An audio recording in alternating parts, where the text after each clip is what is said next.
2025 में पैसा गोरा हो या काला हो मुझे फर्क ही नहीं पड़ रहा। वाह मोदी जी वाह।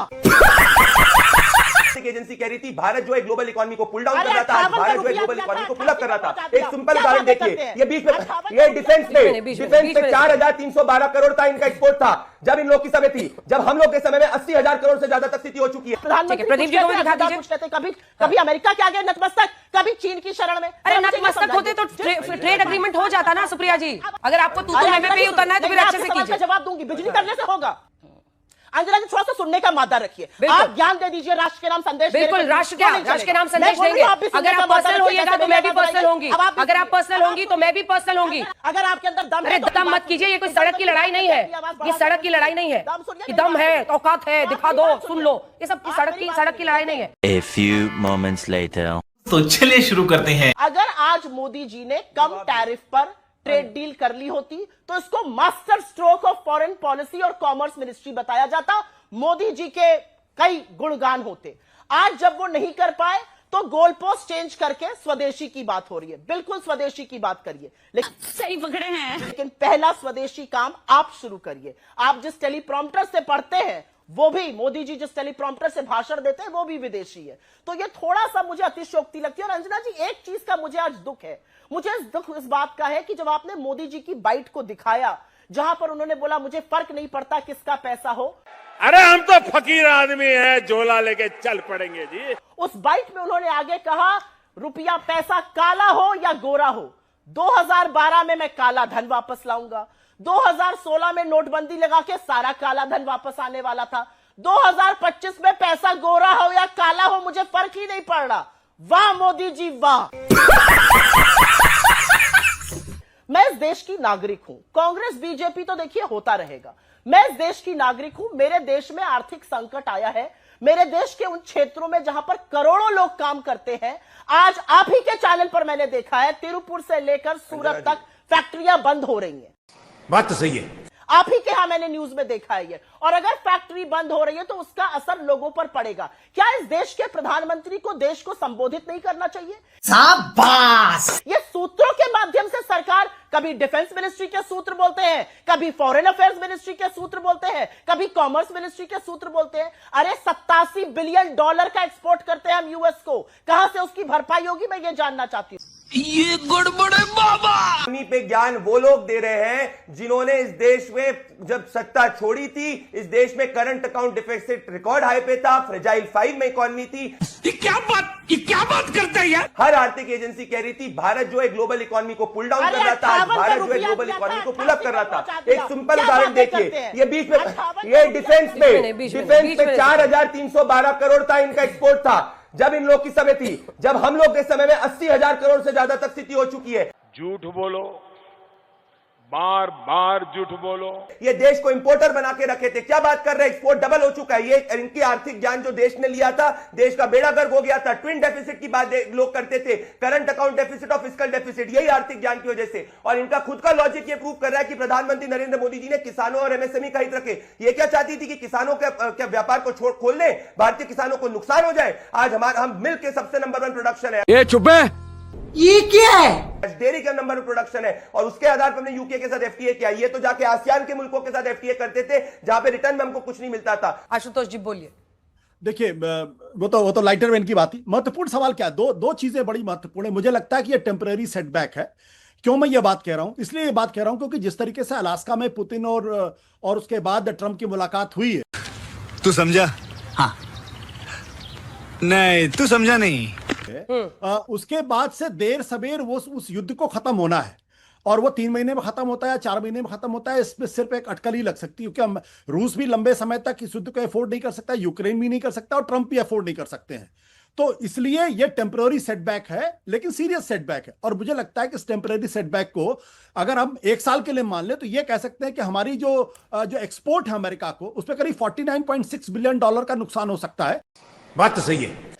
अप्रूवन 40 to 45% हमारा जो एक्सपोर्ट कम होगा अगर 1 साल का मान के चले या 25-26 की हम बात करते हैं, उसमें भी आपका जो होम टेक्सटाइल है और कारपेट है, जो अप्रोक्सीमेटली 66% जो आपका एक्सपोर्ट ट्रेड है, उसमें तकरीबन 50% लगेगा।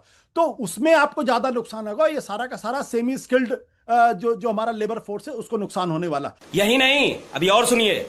महत्वपूर्ण सवाल क्या, महत्वपूर्ण सवाल यह है कि क्या इस अवसर को हम अपनी एक्सपोर्ट स्पेक्ट्रम में डाइवर्सिफाई सक्सेसफुली कर सकते या नहीं सक्सेसफुली कर सकते। अगर डाइवर्सिफाई हमने कर लिया, अमेरिका के ऊपर अपनी डिपेंडेंस अगर हमने खत्म कर ली, तो फिर यह भारत के लिए एक बड़ा अवसर भी होगा। सही पकड़े हैं। Thank you. जब मोदी जी कहते हैं रुपया काला हो या गोरा हो उससे मुझे फर्क नहीं पड़ता, ये कैसे कह सकते हैं? आप इसको समझाइए कि ये काली इकोनॉमी को या दुबई जैसी इकोनॉमी को कैसे प्रमोट कर सकते हैं। और एक छोटी सी बात मैं यहां पे कहना चाहती हूं अंजना जी, एक नेगोशिएटिंग टेबल पर रेप्यूटेशन होती है। हिंदुस्तान की एक साख रही है, हिंदुस्तान की एक रेप्यूटेशन रही है। हिंदुस्तान को डेवलपिंग नेशंस अपना मॉडल मानते थे, इंडस्ट्रियल प्रोडक्शन के चलते, कोऑपरेटिव सेक्टर के चलते, सोशल सेक्टर के चलते। आज कहां है हमारी साख? आज प्रधानमंत्री प्रदीप जी को भी दिखा दीजिए। कुछ कहते हैं, कभी अमेरिका के आगे नतमस्तक, कभी चीन की शरण में। अरे नतमस्तक होते तो ट्रेड एग्रीमेंट हो जाता ना सुप्रिया जी। सुप्रिया जी, ट्रेड एग्रीमेंट हो जाता ना। अब दो नाव की सवारी आप कैसे करेंगे? एक सेकंड, एक सवाल सुनिए। इतना गुस्सा ठीक नहीं है, सवाल सुनिए। एक सवाल सुनिए ना, एक सवाल, सिंपल सी बात है। अगर ट्रंप के दबाव में ये सीज फायर हुआ, मतलब इसमें तो बेसिक लॉजिक है, अगर उसके दबाव में ये हुआ तब तो हमको ट्रेड डील में बहुत अच्छा सा पास मिल जाना चाहिए था। अच्छा, हमको सिखा रिया है। अगर वो टैरिफ भी 50% लगा रहे तो जाहिर तौर पर भारत नहीं झुका ना। दोनों नाव की सवारी कैसे कीजिएगा? अरे अंजना जी, अब मेरी बात सुनिए। हाँ। अंजना जी देखिए, दो नाव की सवारी पर तो फिर मैं बिजली वाली जो केमिस्ट्री की आपने भी बात करी थी उस पर भी आऊंगी। उस केमिस्ट्री का क्या फायदा? और थी उस समय केमिस्ट्री करके कुछ नहीं होगा। ये एक सच्चाई थी कि दोनों में केमिस्ट्री थी उस वक्त। जिस वक्त जो हालात रहते वैसे ही रिपोर्टिंग होती है, इसलिए बिजली करने से कुछ नहीं होगा। मेरे सवाल का जवाब दीजिए। तू क्या बोल रही है? क्या फायदा हुआ? हाँ। अगर आपको तू मैं पे ही उतरना है तो फिर अच्छे से कीजिए। जवाब दूंगी, बिजली करने से होगा। हाँ।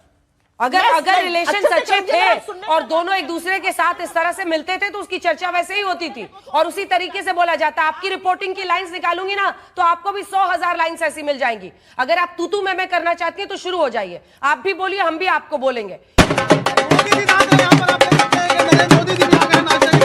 और ये जो ट्रोल आर्मी लेकर आप लोग सोचते हैं कि बिजली पे कुछ कर देंगे, उससे कुछ नहीं होगा। जिस वक्त जो परिस्थिति रहती है और जो एक वक्त पर दोनों के बीच में केमिस्ट्री दिखती थी, उस पर सबने लिखा, सबने बोला। एक लाइन उठाकर ये जो ताता थैया चल रहा है ना ट्विटर पे, इसको बंद कीजिए और टीवी पर उसको मत खींच के लाइए। मैं हमेशा ये कहती हूं, आपको जो सोशल मीडिया पे करना है आपकी ट्रोल आर्मी को वहां करते रहिए, टीवी पर मत लाइए, नहीं तो यहां पर आपको उसका जवाब मिलेगा।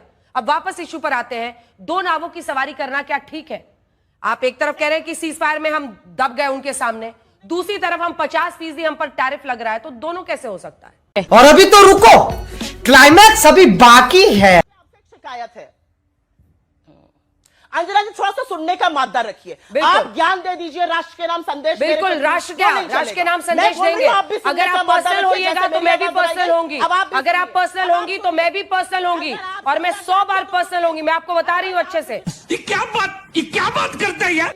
आप अगर सोच रही हैं कि आप अपनी ट्रोल आर्मी वाली लैंग्वेज यहां लेकर आएंगी तो फिर आपको सुनना पड़ेगा राष्ट्र के नाम संदेश, और अगर नहीं आप उस टॉपिक पर वापस आना चाहती हैं तो फिर हम लोग आगे बढ़ जाएंगे इस बहस में।